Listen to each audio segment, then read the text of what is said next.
Karibu katika Ikulu wiki hii. Ni muhtasari wa matukio yote ya wiki yaliyofanywa na Rais wa Jamhuri ya Muungano wa Tanzania, Mheshimiwa Dr. Samia Suluhu Hassan. Wiki hii tumeshuhudia simanzi ya kitaifa, uimarishaji wa diplomasia na msukumo wa kizalendo kwa maendeleo ya taifa. Tukianza wiki kwa huzuni kuu, tarehe 13 Mei mwaka 2025, wilayani Mwanga mkoani Kilimanjaro, Rais Dr. Samia aliongoza waombolezaji katika ibada ya kuaga mwili na mazishi ya hayati Cleopa David Msuya, makamu wa kwanza wa rais na waziri mkuu mstaafu.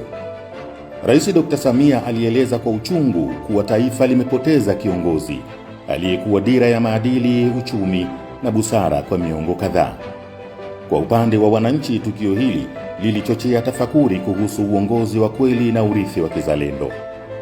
Mara baada ya kumpumzisha mzee wetu Cleopa David Msuya, tukio kubwa la kidiplomasia lilifuata, ambapo tarehe 14 Mei mwaka 2025, Rais Dr. Samia alimpokea mgeni wake, Rais wa Finland, Mheshimiwa Alexander Stubb katika Ikulu ya Dar es Salaam.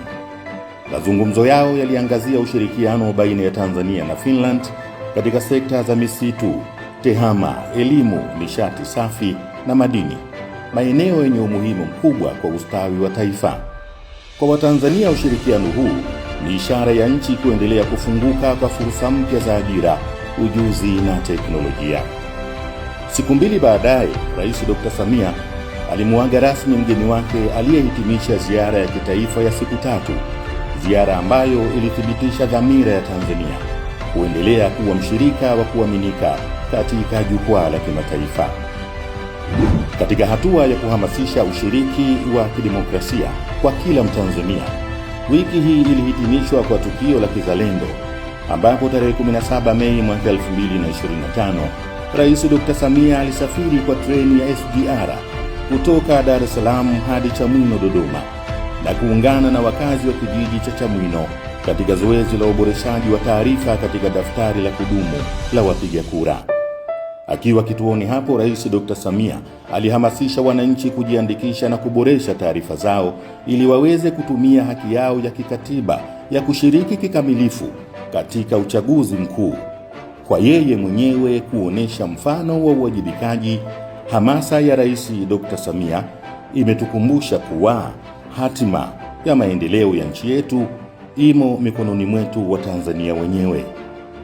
Kwa ujumla, wiki hii imeakisi misingi mitatu muhimu ya uongozi wa taifa, ambayo ni kuheshimu historia yetu, kujenga mahusiano ya kimataifa yenye manufaa na kuimarisha ushiriki wa wananchi katika mchakato wa kidemokrasia. Wewe je, umechukua hatua kwa nafasi yako kama Mtanzania mzalendo?